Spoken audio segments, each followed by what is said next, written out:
Hey athletes, in this video we are going to explore our skipping introduction series.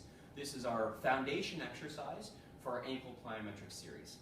I'm going to quickly demonstrate it first, and then we'll break down all the things you need to know in order to move forward with this.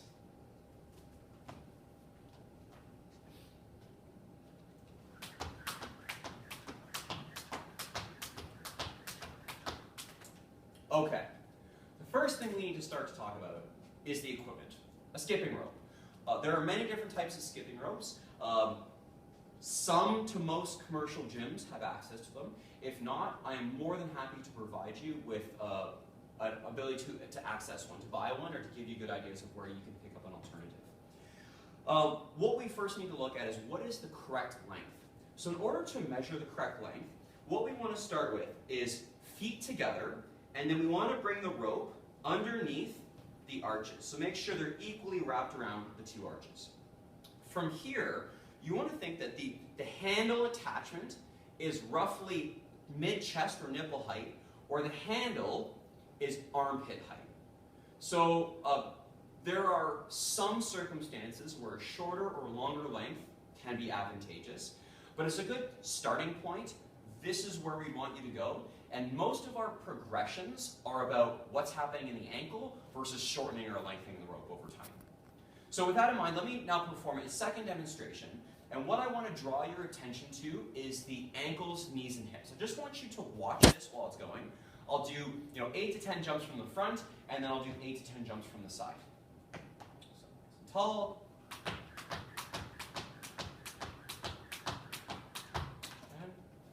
same thing from here.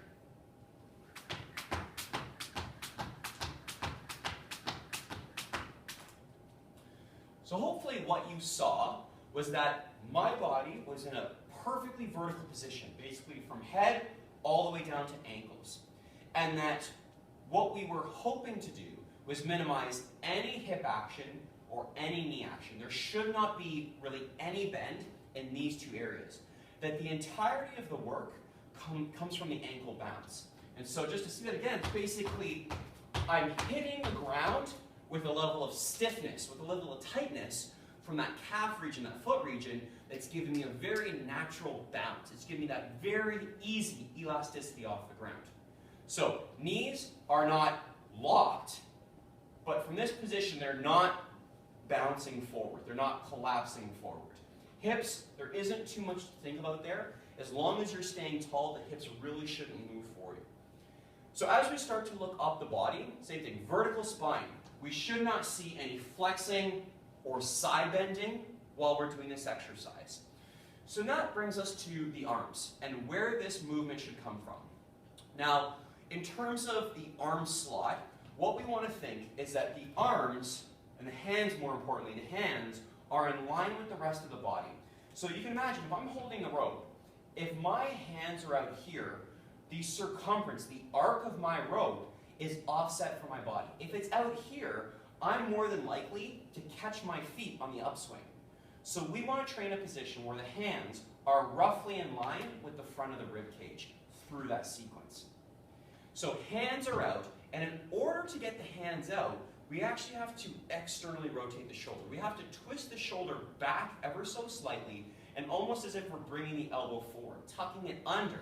And once we're in this position, it is the wrists that are doing all the work for us. This is not a bicep or elbow action, it is a wrist action.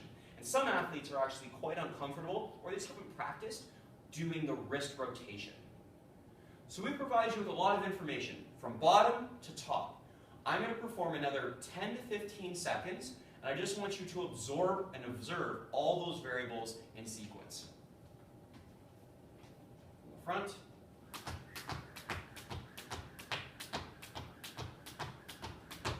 Good. And then again from the side.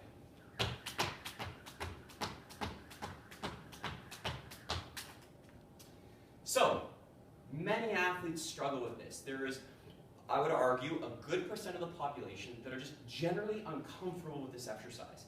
There's just a pattern issue. It just doesn't seem to click or just go easily for some athletes. And that's okay. Some things take time to develop, but I promise that the development, the adaptation that occurs from the ankles transfers to on-field performance, to top speed mechanics, to general athleticism that really pay off in a big way.